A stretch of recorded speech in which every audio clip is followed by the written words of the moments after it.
Visions of a world that has not been created yet, as if their words are paintbrushes on canvases, giving you a picture of the world we're called to create. Certainly God may use a prophet for these things, but these things in and of themselves are not the prophet's mission. They are few, and not even all, of the prophet's functions, but they are not the prophetic mission. Ladies and gentlemen, my brothers and sisters, family, as we gather here on MLK Sunday, I think it's an opportune time, and I think it's far past time that we not only reclaim the radical nature of MLK, but it's time that we reclaim a biblical understanding of the prophetic. It is time to re-examine our focus and our enamorment with prophetic functions and realign those enamorment with functions and realign our sight in order to see them in light of the prophetic mission. The prophetic mission. Am I in the house today? Come on, sir. The prophetic mission is to speak God's truth to the spiritual and social conditions of the community. It is to proclaim the good news as messengers of hope. And it is to mobilize people to work and to do the work of transforming the community. Let me break down that definition. So the prophetic mission is to speak God's truth to spiritual and social conditions of the community. Everybody say the prophetic is always. The prophetic is always spiritual. Spiritual. And social. And social. The prophetic is always. The prophetic is always spiritual. Spiritual. And social. And social. When you look in the biblical tradition of prophets in the Old Testament, the Hebrew Bible, they are always addressing, one, the spiritual condition of its people, as well as the literal physical environment that they are living in. All right. They're always speaking to either the heart of the people that say that you have gone astray, you are veering into idolatry, you have betrayed the heart of the Lord your God, and be weary to the evildoers, to the systems and people in power who oppress the people of God. The prophet's mission is to speak God's truth that is given to make plain what is happening in the reality of its community's lives. And that's the truth that it speaks. Then the prophet's mission is also to proclaim the good news as messengers of hope. Proclaim good news as messengers of hope. It is the prophet's job that in the midst of all of the mess that's going on, all of the evil that happens, all of our children who keep dying in the street, all of the things that happen where our government is shut down and it leaves people without paychecks, all the things that happens, the prophet's mission is to preach good news to hurting people and make sure they keep hope. All right, that's good. Right, the prophetic mission is to mobilize people. Let's stop at mobilize for a second. When I say mobilize, we're talking about bringing people together to move as a single force for an intended outcome. So the goal of the prophet is to mobilize, to bring together a body of people as a singular force to move and change their community for its betterment. That's good. So the mission of the prophet is to speak God's truth, is to proclaim the news as a messenger of hope, and to mobilize people for the work of transforming their community. One more time, because I want you to leave with this. Everybody say the prophetic is always. The prophetic is always spiritual and social. Spiritual and social. Why am I spending time on this today? Why am I spending time teaching about the prophetic and its mission for today, especially if everyone is not called to be a prophet? And it's okay. Everyone does not have the individual call to be a prophet. I'm teaching on this because even though everyone does not have that individual call to be a prophet, the collective church is still called and responsible to fulfill the prophetic mission. Yes. Though you as an individual may not be called to be a prophet, the church as a collective is called to fulfill the prophetic mission. See, one of the things that has happened to us as the church is that we've become so enamored, so infatuated with the spiritual side of the prophetic. So infatuated with the few spiritual functions that we have lost sight of its mission. As a result, to our people who are inside and on the outside, especially as you talk about young people, especially as you talk about millennials and below and younger, what they've done is they have seen that we have become extraordinarily deep and suspiciously spooky spiritualists. We have fallen so in love with only the spiritual functions of the prophetic office that we've lost sight of its mission, so we become extraordinarily deep. Wow. and suspiciously spooky to the point that we're out of touch with reality. Out of touch with reality, and we have no sense of the trauma that our communities are experiencing. Come on, come on.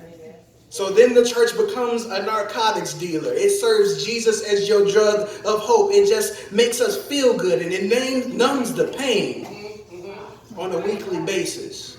And if you need to, you can come get a bump on Wednesday night. Wow, wow. And then what happens is that we water down the gospel the same way we have watered down the legacy of Dr. Martin Luther King Jr. We make the gospel only about peace and prosperity, while forsaking and without ever considering both the gospel and Dr. King's concern for the nation's course correction. They're concerned for large-scale transformation. Yes, sir. We forsake it. Thus, our people leave the sanctuaries, if they ever come in. They leave the sanctuaries to face homes where it's filled with family fights and abuse. Right.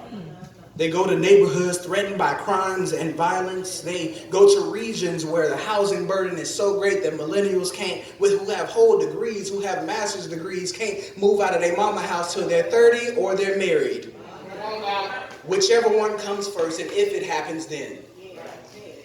Then they go to a state that is trying to figure out its widespread homeless and housing crisis as it loses whole cities to fires. All the while, we got to live as black in America with 45 in the Oval Office who's forcing my father to go without a check on a weekly basis, all in hopes of forcing Congress to come with some type of budget to fund a wall that is not only immoral, but is over expensive and will be under effective. Come on. Come on now. Clarify. People of God, our people don't need hyper spirituality. They don't need hyper spiritualism to be their cocaine to numb their gaping wounds. Yes, sir. What they need are relevant prophets and ministries that are concerned with the soul, that are concerned with the condition of their nation and concerned with the condition of their communities as they seek to serve the whole people of God. Mind, body, and soul.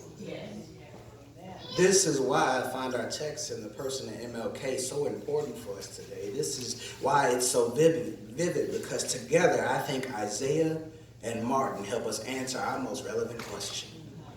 How does the church then realign itself with the prophet's mission? Come on. How does the church realign itself with the prophet's mission?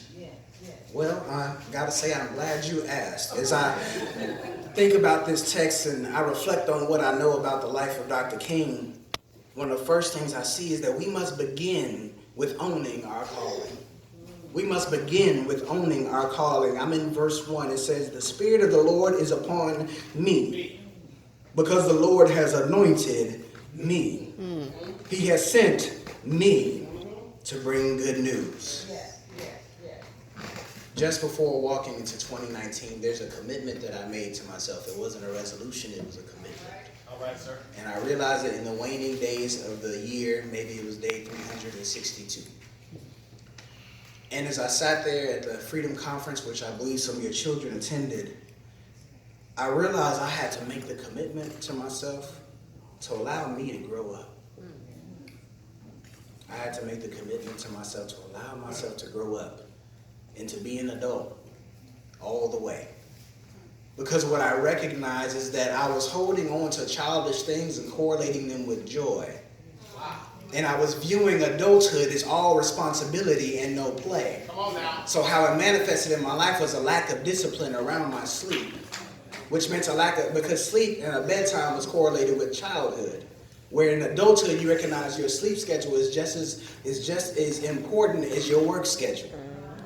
So because I wasn't allowing myself to be an adult, I then showed up in lack of discipline, which then showed up I'm more tired at work than I should be, and I'm not as excellent as I should be, which means that I have to budget my time differently and constantly realign my time to accommodate for my laziness or my lack of discipline. So what that means is that for you as people of God and for me as the person God has called for my individual call, you miss out and I don't step into my full potential because I don't allow myself to grow up. Because if we're honest, when God shows us what we were made and created to do, that thought is a bit scary. Greatness is scary, greatness is terrifying, and we recognize that if we climb too high, high climb mistakes make falls great. Come on. So we'd rather avoid or only partially obey God so we can keep enough comfort to feel like we're in control of our lives. Or to not feel like we're isolated from the people around us because suddenly we'll be weird or suddenly we don't have the time to entertain the people and things that we normally would. Come on. When we're on purpose. And we avoid the mission altogether or just do just enough to get by. Why am I sharing this? Because the church is a collective of individuals. We do the same thing. We have to take ownership of the calling that we have on our lives as individuals and as a body, even when it's scary. Today, I'm encouraging you to give yourself permission to grow up. Come on, preach, son. Give your church, make room for your church to grow up. Allow your church to grow up and evolve. Nobody stays the same age in the same way their whole lives. So you have to give your church as an institution space to grow and evolve so that it can be the full entity that it was called to be. That's good. Gotta allow yourself to grow up. And as I look at Dr. King, there's just evidence to me that seemed like he allowed himself, he embraced his calling and every opportunity it called him to. Sure, there were struggles and there was fights, but King was someone who graduated high school at 15 years old. Then he graduated from Morehouse at 19. Come on. Graduated from seminary at 22. He earned his doctorate at 26. And in that same year, at 26 years old, was leading the Montgomery bus boycott. I looked at myself at 26 years old and recognized what would it be like if I actually allowed myself to live at my fullest? Would I be able to lead a movement at this moment? Or count myself too young and let my childish ways get in the way of my purpose? Wow. Even Isaiah has a sense of ownership. Isaiah 6, if you go and read it, there's a time where he's seen the Lord in glory, and then he said, I'm not worthy to see the Lord. My lips are unclean. So here comes an angel with a live coal from the altar, and he touches his lips and says, you're clean now. Your sins are forgiven you. And the voice of the Lord says, who will go with us? Whom will we send? And Isaiah said, send me, Lord. Well, I'll go. Isaiah, Dr. King, and us today have to take ownership of our calling. And if you're reading in the New King James, it even makes a point to capitalize the M in me. It's the only translation I saw that capitalized M in me. It doesn't represent God in that case, but I think it's to emphasize that I'm owning that God has called me to do this. And what it does is it also bolsters my confidence. It builds me up that I can, in fact, accomplish the task that God made me for. Because I recognize that the Spirit of God is upon me. That word for spirit also means breath. So the breath of God, God has breathed his breath into me at this moment to speak these words to you. That's good. God has anointed me. Which means that God has laid his hand and put his mark on my forehead. He says, I have called you. I have set you apart for this purpose. So God's breath and God's hand is upon me to do this very thing. Yes, sir. Certainly I can take ownership of the Spirit of the Lord being upon me. Because he has anointed me to speak the good news. The second thing we must do for the church to realign with prophetic mission is to understand and do the work. If you read the second part of verse 1 through verse 2, it says that he sent me to bring good news to the oppressed, to bind up the brokenhearted, to proclaim liberty to the captives, and release the prisoners, to proclaim the year of the Lord's favor and the day of vengeance of our God, to comfort all who mourn. I want to park here for a second. To bring good news to the oppressed, you first have to understand what is oppressing them. That's good. It's key that we understand and do the work. Sometimes we think just by living as black in America, we understand it all. But do y'all know sometimes that takes some study?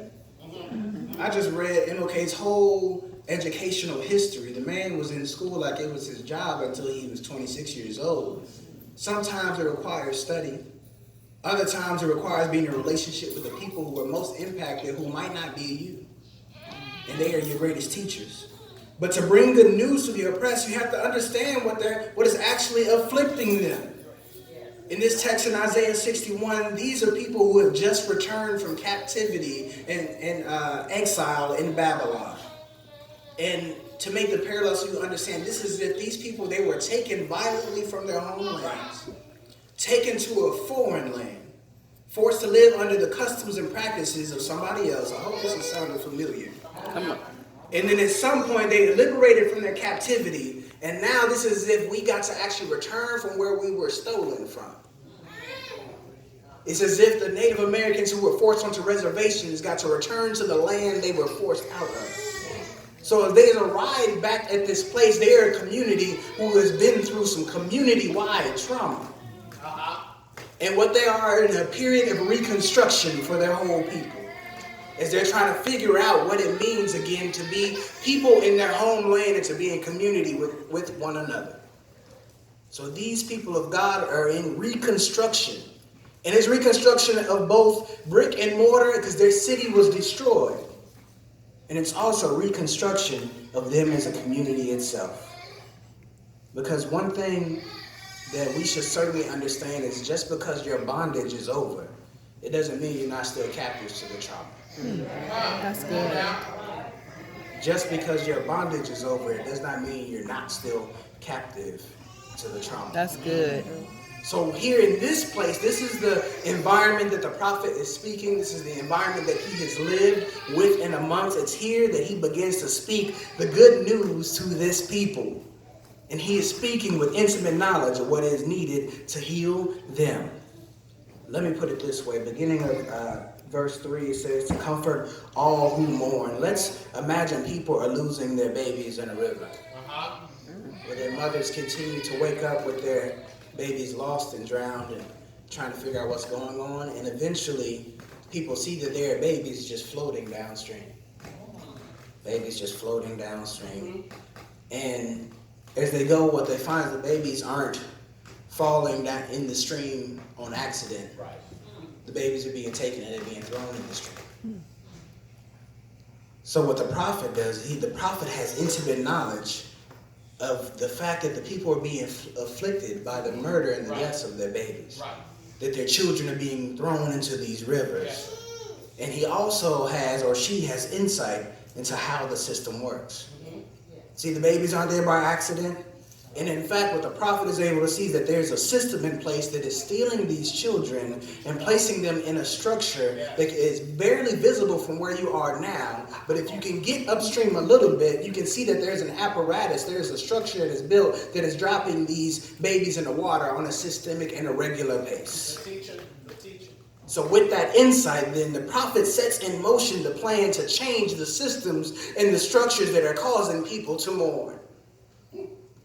This is another part I love about it. And in the prophet doing that, it shows that you don't have to be a prophet to participate in prophetic work. Mm-hmm. You don't have to be a prophet to participate in prophetic work because it takes all of the people to create this solution. See, here the role of the prophet is to have the insight to see and understand what is happening. Right. To see, understand what is happening to the people on a personal level and what is happening to the community as a whole. And then to speak it and make it plain to understand so that people can see all the layers of what is happening in their lives, what's in their control and what's not. And then the prophet goes and declares the change that can happen if God's people come together and move. That declaration, it includes a vision of what this world would look like with no more babies in the water. It actually says that this is a reality that can happen. We know it's been happening to you for years. We know they've been killing your sons in the streets for years. We know they've been locking up your mothers for years. We know they've been getting you addicted to drugs for years. But there is a world where we can be drug-free, where we can have no bodies on the street. There is a world where we can be whole with each other. And that generates the hope that they can indeed live in a world where these systems and structures designed to kill their children no longer exist. So that declaration then also includes strategy. It includes strategy that God has provided often through the prophet to get it done. But this is the thing, people of God. The people are still always needed to fulfill the prophetic mission. See, there are different roles that happen where often the church shows up at the place of fishing the babies out of the water. And you need people to do that. You need some folks who are going to go and get the nets. You need the people who are going to go and get the hooks, who are going to run, get the resources, bring them back. You need people who are at the riverside, who are actually going to be in the water. And maybe you assemble an assembly line where you have a chain of people linked together, because rivers are rough. Rivers are strong. It's not going to let you take your children easily. So you work together and you get them out of the water however is necessary. And then maybe you have some people to dry off those babies. And you have some doctors nearby who make sure that what ailments are there. Are there any injuries? What does this baby need to be happy, healthy, and whole? And then there are the people who got the call to go upstream, because they recognize that if you never stop the structure that puts the babies in the water, we'll be working forever. That's good. So you also need people to fulfill the mission of heading upstream and seeing what structure is put in place that is dropping these babies in. You need some folks who's got some hammers. You need folks who got some saws. You got to have folks who's going to be willing to tear down this structure that's killing our children. And then you need some people who are on guard while they tearing down that system. Good. Yeah. This is often where our white allies can come in, who will use their privilege, use their power to form a ring around the people destroying the system. They recognize that there's an enemy or there's someone and something that has set it up in the first place. They meant it to be there, and they will do whatever's in their power that it's not tearing down. So you need people to defend the holy work that is happening. There's a place for everyone to fulfill the prophetic mission. The prophet has this role, but all of us can participate in it. Once again, all of us are not required to be prophets, but all of us are responsible to do the work. Then what the church must do to get realigned with prophetic mission is give the people something new to wear. Give the people something new to wear. Verse 3 and 4 says, to provide those who mourn in Zion, to give them a garland, another translation says beauty, instead of ashes. The oil of gladness instead of mourning.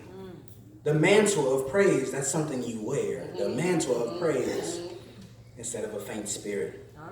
They will be called oaks of righteousness in the planting of the Lord to display his glory. That's just verse 3. For the church to align with prophetic mission, it must become a swap meet. The church must become a swap meet. And so the swap meet that I'm talking about, I'm not talking about the kind where it's just vendors lined up everywhere and the only exchange is money for a material item. That might as well be a shopping mall in a much more condensed space. The kind of swap meet I'm talking about is that old school kind where you can barter and you can trade. You can show up with some material item or thing that may not be money and get something else in exchange. So what I'm saying is that the church must become an institution which facilitates exchanges. And the text tells us what are some of the things the church needs to be focusing on exchanging. It said a garland for ashes. A garland can mean beauty, but a garland is also a ceremonial crown. A garland is a sign of joy. So the church can be in the business of exchanging garland, beauty for ashes. Let me tell you about ashes. Ashes in the Hebrew Bible in the Old Testament, when people would mourn, when the book of Job is a great example, when he lost everything, his house, his family, his wealth, and his wife called him crazy. They said he tore his clothes and put on sackcloth and put ashes on his head.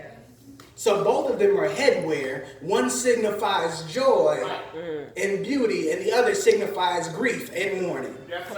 So the church as a swap meet needs to say, come on into the house. Yes, we want to introduce you to Jesus, but let me give you something new to wear. Come give me those ashes and we'll give you a crown. Come on, give them joy. Come on. Then the next thing is the oil of joy for mourning. Again, oil, whenever I see it, my brain goes to anointing. Which means this is a chosenness or a consecrated time where you've been appointed to experience joy. So the church needs to make the invitation to say, here, come and give us your mourning and we'll make you an appointment with joy. Come on, somebody. Give us your mourning. And we'll make an appointment for you with joy. And you can have it at this moment to flow from the crown of your head to the soles of your feet.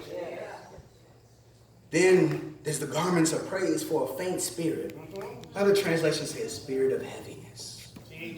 So we say, come and bring your faint, your weak, and your tired spirit. Come and bring that heavy burden that you've been carrying for years. Some of us have been holding tears in so long that our eyes burn anytime we think about crying. They stopped up all the way to here. Come and bring us the heavy spirit and the faint and the weariness that you have. And let us give you a garment of praise. And we know that praise, well, that's why it is a part. It's not that praise doesn't have its place.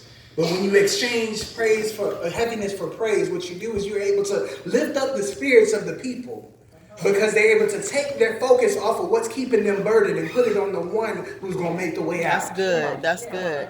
They're able to take their focus off of here of the problems and look up to the sky for the first time. And in exchange for their praise, God gives us his presence. So the church needs to be a what? A swap meet. That focuses in exchanging delight for disappointment, exchanging healing for your hurts, forgiveness for your failure, hope for your hopelessness, to be relevant to the people and have the capacity to even accomplish this mission. The invitation of the church must be to come barter and trade with us. We're not inviting you just to come and have a good time and hear about Jesus. Come on now. But for all the pain, all of the sorrow, all of the depression that you've been wearing, come and we want to introduce you to Jesus. But we recognize that's a journey. So while you're on your way, let us give you something new to wear. That's good. That's good. Come on. So when the church gives people something new to wear, verse 4 shows us that they then become oaks of righteousness for God's glory, and they become community builders. Verse 4 reads, they shall build up the ancient ruins. Again, these were places that were destroyed. Right. They shall raise up the former devastations. They shall repair the ruined cities, the devastations of many generations. When the church accomplishes or works towards its prophetic mission, people becomes oaks of righteousness. Have you ever seen an oak tree? An oak tree is big, it is strong, it is planted near waters, and its roots go deep. Yes, sir. People are able to be rooted in righteousness in a way they couldn't do on their own. Another way of saying that people are rooted in right relationship with God and rooted in right relationship with each other. And some people call that justice. Wow. That's good. The people become rooted like big oak trees that can't be blown over by any wind. That can't be wrecked by any car. That can't be knocked down by any opposing force. They are oaks that are rooted in right relationship with God and right relationship with others, forming a cross named justice. People become rooted, and what that does is it shows God's glory. And then they become community builders. So this is what's happened here, is that now suddenly this was the same community who was defined by their trauma. The same community who was defined by being captives and being overtaken, by the deaths they've experienced, being defined by grief, by heaviness of spirit, by ashes on their head. And now all of a sudden, this community has been primed and positioned to become the vehicle of their own transformation. The people who were returning, they became the ones who rebuilt the ancient ruins, who raised up former devastations, who repaired the ruined cities. Later in the chapter says God gave them double for their trouble. Right. These same people then become vehicles to create their own transformation.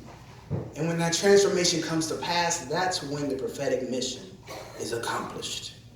The prophetic mission is accomplished. But you know, the tricky thing about the prophetic mission is that it often speaks about a future that has not happened yet. Which means that now we're responsible to work and meet certain objectives along the way. So when you speak God's truth to the spiritual and social problems in this world, you can check it off as objective complete. When you proclaim the good news as messengers of hope, that's something that you can check off as objective complete.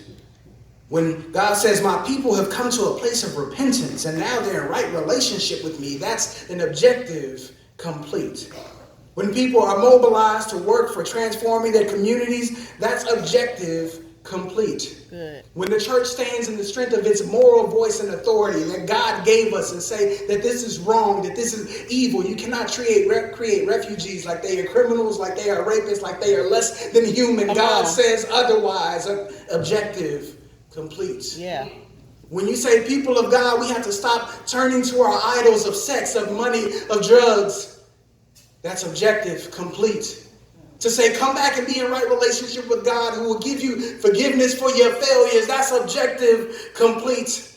When people are equipped and given the tools to advocate for themselves, to build up their communities, to serve black businesses, to raise up their own economy, that's objective, complete. Yeah.